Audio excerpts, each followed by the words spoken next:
NBC, l'Arabie Saoudite, alliée clé du Golfe, a donc suspendu pendant plusieurs heures la capacité de l'armée américaine à employer ses bases et son espace aérien pour mener à bien l'opération. L'Arabie Saoudite a limité les opérations américaines depuis son territoire, craignant que Washington ne parvienne à la protéger d'une attaque iranienne. Le fait qu'on doute de son protecteur dans l'histoire des États-Unis, pour eux, évidemment, ils sont gendarmes du monde. C'était la fameuse expression.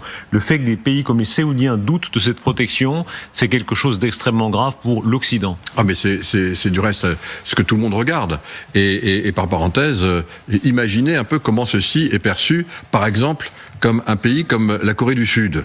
La Corée du Sud, qui est encore en guerre, on le sait, avec la Corée du Nord. La Corée du Sud, qui dépend essentiellement de la protection américaine. Il y a un peu moins de 30 000 GI en Corée du Sud, y compris en ce qui concerne sa capacité de dissuasion nucléaire, normalement. Puisque évidemment la Corée du Nord se prive pas de démontrer sa capacité dans ce domaine. Et donc vous imaginez, pour tous les pays qui ont intermédié leur défense aux États-Unis, et ça depuis la Seconde Guerre mondiale, si on s'éloigne un petit peu, y compris chez nous, en Europe, regardez ce qui se passe en Allemagne, où c'est un effondrement complet, un changement de paradigme majeur. Donc oui, le fait que les États-Unis, aujourd'hui, ne soient plus considérés comme ceux qui peuvent protéger ceux à qui ils avaient promis protection contre quoi ? Contre une sorte, là je ne vais pas dire encore vassalisation, mais en tout cas contre des achats massifs d'armement, des investissements aux États-Unis, tout ça est en train de voler quand même un peu en éclats. Est-ce qu'il y a une part psychologique ? La psychologie, il faut toujours s'en méfier un peu, on tombe vite dans le bazar, mais quand Trump, en parlant de MBS, a dit « il me baise le cul », pardon la citation, mais c'est ce qu'il a dit, tout en faisant son éloge, reconnaissons-le. Pour des princes, ils considèrent qu'ils sont de très grands princes, ces princes saoudiens, ils ont beaucoup d'argent, beaucoup de puissance, ça a été un cap. Mais c'est évident. Je me souviens, moi, lorsque j'étais ministre, j'allais souvent, et même avant, avec Jacques Chirac dans ces pays, il avait une intime connaissance de ces pays et ses dirigeants. Il me parlait toujours de la fierté, notamment au Moyen-Orient, de ceux qui étaient à la tête de ces royaumes. Là, on joue pas avec ça. D'abord, pour les personnes, mais aussi pour les peuples, par rapport à ce que ça veut dire, de la façon dont on considère ceux qui sont les souverains ou les souverains désignés. Donc, oui, vous savez, on est dans un monde où tout est en train de se transformer progressivement. Il y aura vraiment un avant et un après, c'est ce dont on va parler ce soir. Au fond, le monde qui est en train de se réécrire, recomposer, après, on l'espère évidemment, cette guerre, ce conflit, qui aura lieu évidemment, ne sera plus du tout le même que celui que nous avons connu. Mais ça démarre quand ? Ça démarre depuis le 20 janvier, alors que Donald Trump a complètement fait exploser, je dirais, le terme sur lequel reposait tout l'équilibre du monde depuis la Seconde Guerre mondiale, c'est-à-dire la confiance. Eh bien, la confiance, il l'a fait exploser. Et quand la confiance explose, eh bien, on rentre dans un monde de rapports de force. Voilà. Mais pour avoir des rapports de force, il faut aussi avoir des alliés. C'est peut-être ce que Donald Trump et les États-Unis ont oublié et qu'ils redécouvrent en ce moment. Alors, du coup, on envoie qui ? On envoie Marco Rubio pour essayer de réparer les pots cassés. Qui au Vatican, qui à l'ONU, qui peut-être on va le revoir arriver maintenant en Europe, parce que les pots cassés, ils sont vraiment cassés. Et les recoller, ça va pas être facile, voir ce qui se passe effectivement en Arabie Saoudite et plus largement au Moyen-Orient. On reparlera abondamment de la question économique, mais dites-nous un mot quand même de la dépendance que nous avons, nous, par rapport à toutes les images et aux événements que l'on voit ici. Le pétrole brut importé par la France. L'Afrique joue un rôle très important, vous la connaissez très bien, plus de 38%. Les États-Unis, évidemment, mais le Proche-Orient pèse quand même pour environ 12%, donc il y a une dépendance.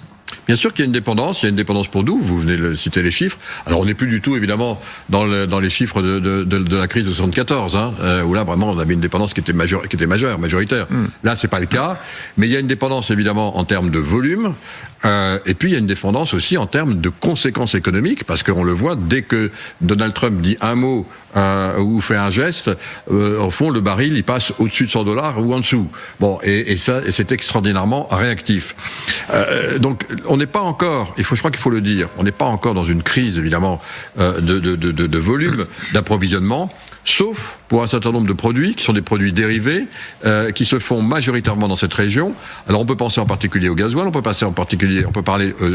penser au kérosène, où là effectivement il y a des tensions majeures parce que majoritairement ces produits qui sont des produits composés sont faits et sont raffinés et assemblés dans les pays du Golfe et ne peuvent pas traverser le détroit d'Ormuz.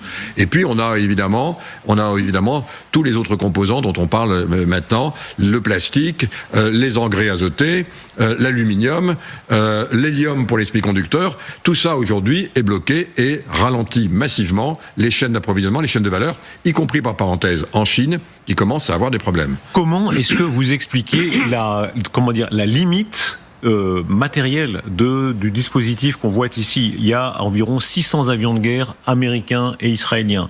Il y a les 4 porte-avions. Dans quelques instants, Michel Goya nous rejoindra pour analyser aussi l'action notamment des hélicoptères. Et malgré tout ça, les États-Unis n'arrivent pas à faire plier un pays qui a un budget militaire de quelques milliards. Oui, quelques milliards et un PIB qui est très faible, hein, mais qui a su développer avec l'aide notamment de ses partenaires, et il faut toujours le rappeler parce qu'ils vont jouer un rôle important. Ses partenaires, c'est évidemment la Corée du Nord pour tout ce qui est l'architecture balistique, c'est avec la Chine évidemment pour tout ce qui concerne les composants électroniques duo qui sont dérivés en Chine, assemblés et puis ensuite qui repartent en Iran, mais aussi les moyens de propulsion de ces missiles, notamment le Propergol.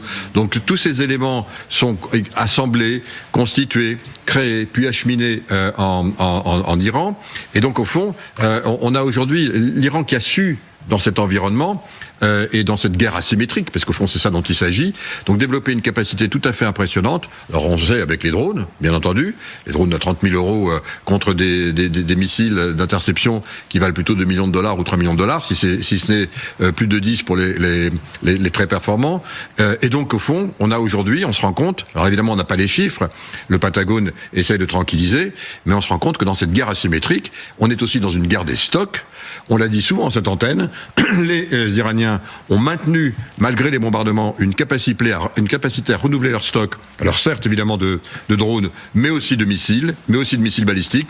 On estime à une centaine de capacités. Alors là, c'est des sources ouvertes, il faut les prendre avec précaution, mais enfin, malgré tout, une centaine par mois. Donc, ils n'ont absolument pas cessé cette capacité de produire ces missiles. Et évidemment, aujourd'hui, malgré ce que dit le Pentagone, il y a très certainement un problème de stock, de renouvellement de stock. Et évidemment, les États-Unis sont en train de rapatrier les stocks d'Europe et également ceux qu'on a payés, qui étaient destinés à l'Ukraine, mais aussi, on en parlait à l'instant, de Corée, notamment de Corée du Sud, voire du Japon, parce qu'on est aujourd'hui dans une guerre de stock. Vous nous avez rejoint, Michel Goya. Merci beaucoup, colonel. Éclairez-nous avec ces images où on comprend ce que les États-Unis, ce qui est le rêve des États-Unis, qui pour l'instant ne fonctionne pas. Pourquoi ne fonctionne-t-il pas? Ils disent, nous voulons déboucher le détroit. Avec ces hélicoptères, ils sont là, ils sont prêts, ils sont sur zone, comme on dit. Ils ont ces moyens, notamment ces canons, pour tirer sur les vedettes iraniennes qui bloquent la circulation. Pourquoi n'y arrivent-ils pas? Parce qu'ils hésitent à prendre des risques, tout simplement. C'est toujours pareil, hein, la guerre, il n'y a pas 36 solutions. Hein. À un moment donné, il faut prendre des risques et des risques humains si on veut avoir de vrais résultats. Pour l'instant, les Américains ont fait une guerre sans risque. Une guerre à distance, alors évidemment, il y a eu quelques pertes, mais assez limitées, et une guerre à distance, guerre de frappe, etc. Et donc, s'ils voulaient véritablement débloquer le détroit, ils pourraient le faire. Il faut y aller en force et il faudrait accepter des pertes. Donc là, en l'occurrence, ils font une opération un peu à minima et ils utilisent, alors effectivement, ils ont des moyens, les hélicoptères d'attaque, c'est extrêmement efficace pour lutter contre la poussière navale qui est en face, mais c'est malgré tout risqué. Parce que, pardon, la vision catalogue qu'on voit là, elle a l'air impeccable. Ça, c'est la vision, c'est la même chose. Hein, quand c'est présenté sur le plan, c'est toujours plus facile. On a l'impression que là, c'est d'une efficacité diabolique. Oui, mais d'abord, oui, c'est effectivement très efficace. Hein, attention, là, on voit un destroyer de type Harley Burke. Ils portent une centaine de tubes. Avec ces tubes, vous pouvez mettre des Tomahawk, vous pouvez mettre des missiles antiaériens, des SM-3, des SM-6, qui peuvent tirer même au-delà de l'atmosphère. Vous portez, chacun de ces destroyers peut porter 2 hélicoptères. On a envoyé un Seahawk, il est porté par les destroyers. Et puis, vous pouvez effectivement, au-delà de ces destroyers, faire intervenir depuis la Terre des hélicoptères Apache comme ce que l'on voit, vous pouvez faire intervenir des drones, voire des avions éventuellement, mais donc tout ça est très puissant, c'est très efficace, grosse puissance de feu. Les hélicoptères d'attaque, ce sont des machines de guerre volantes. Le seul problème, c'est alors effectivement face à des vedettes comme ça, elles sont redoutablement efficaces, elles vont faire du tir au pigeon, mais malgré tout, il faut un peu s'approcher de l'ennemi et ça reste vulnérable, par exemple, à des missiles antiaériens, ce qu'on appelle les manpads, qui portent à quelques kilomètres. Et si sur ces vedettes, vous avez des manpads ou sur la côte, si ça s'approche trop, vous en avez aussi, vous pouvez avoir un hélicoptère abattu. Beaucoup de questions nous arrivent. Karim de Montpellier qui pose la question, je me tourne vers vous, c'est géographique et politique à la fois. Y a-t-il des alternatives au détroit d'Ormuz? Peut-on passer ailleurs? Peut-on contourner le détroit d'Ormuz? Bien sûr, il y a des alternatives. Il y a aussi des alternatives, y compris par des pipelines. On le sait. Du reste, il y a l'un des ports qui a été attaqué, c'était hier, je crois, précisément, était un dérivé précisément de pipeline. En dehors du détroit d'Ormuz, parce qu'effectivement, il y a ces moyens aussi de l'autre côté, donc à travers l'ensemble des frontières qui sont maintenant très chargées, alors les camions, etc. Bien sûr, on en voit plus que jamais. Mais par contre, refaire aujourd'hui des oléoducs. Alors, ils en parlent, voilà, ils commencent à en parler. Du reste, par rapport à ce que nous disions tout à l'heure, l'Arabie Saoudite qui avait promis ces fameux 1000 milliards à Donald Trump, ils vont maintenant très certainement les garder pour réinvestir effectivement au regard de ce qui s'est passé, y compris pour leurs propres infrastructures, y compris pour avoir d'autres débouchés que le détroit d'Ormuz. Mais ça va prendre du temps et ça prendra de l'argent. Minute patriotique, l'importance du Charles de Gaulle, c'est pour vous, colonel. Regardez l'image, elle est évidemment très marquante, elle circule depuis hier et c'est une des images les plus étonnantes, très fortes, où on voit le porte-avions Charles de Gaulle qui arrive dans la région de manière très spectaculaire par le canal de Suez, qui est maintenant dans la mer Rouge. Est-ce que la France peut contribuer maintenant à déboucher la situation, à la débloquer? Non. Militairement, non, c'est pas, et il n'en est pas question. Voilà. Au passage, vous notez que nous on fait passer notre porte-avions par le canal de Suez et la mer Rouge, alors que les Américains ont fait passer le Bush par le cap de Bonne-Espérance. Alors c'était peut-être aussi pour faire un peu de diplomatie africaine. Mais là, nous, on envoie notre porte-avions, mais on envoie notre porte-avions pas pour combattre en fait. Encore une fois, je reviens à cette notion de risque, pas pour prendre des risques.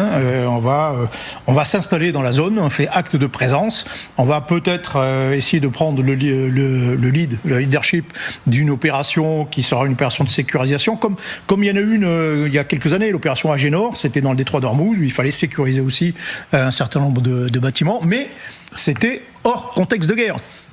Et là, il n'est pas question d'entrer en guerre. Tout est symbolique dans l'image. On voit notamment, expliquez-nous la nature exacte de cet avion radar qu'on voit sur le pont du porte-avions. C'est un Hawkeye, il y en a deux sur le porte-avions. C'est un avion radar, c'est-à-dire qu'il monte au-dessus du porte-avions et il peut voir à peu près tout ce qui vole sur plusieurs centaines de kilomètres. Il est américain. Il est américain. Ça fait partie des éléments qui sont américains sur ce bateau, avec les catapultes notamment. Question de Jean-Pierre qui nous écrit de Gironde. La France va-t-elle se sentir obligée de participer à cette guerre? Et c'est directement lié à l'image que l'on voyait. Le Charles de Gaulle, c'est Jean-Marie. Merci à Jean-Marie, merci à toutes celles et ceux qui nous écrivent. Je rappelle donc que c'est le QR code qui est inscrit là au bas de l'écran. Jean-Marie demande, le Charles de Gaulle est-il envoyé pour sécuriser le détroit d'Ormuz et la France va-t-elle se sentir obligée, d'une manière ou d'une autre, de participer? Non, alors pour Jean-Marie, non. La France ne se sent absolument pas obligée et ne va pas participer. Elle l'a dit et redit. La France n'est pas attrée à cette guerre. Du reste, on n'a pas été consulté, ni même saisi, comme l'ensemble du reste de nos partenaires européens. En revanche, ce qui se passe, c'est dans cette recomposition du monde, pour reprendre le titre, au fond, est-ce qu'il va y avoir, on le voit, donc une crise mondiale? Il y a une recomposition mondiale qui est en route. Et cette recomposition mondiale, elle va se passer évidemment au Moyen-Orient.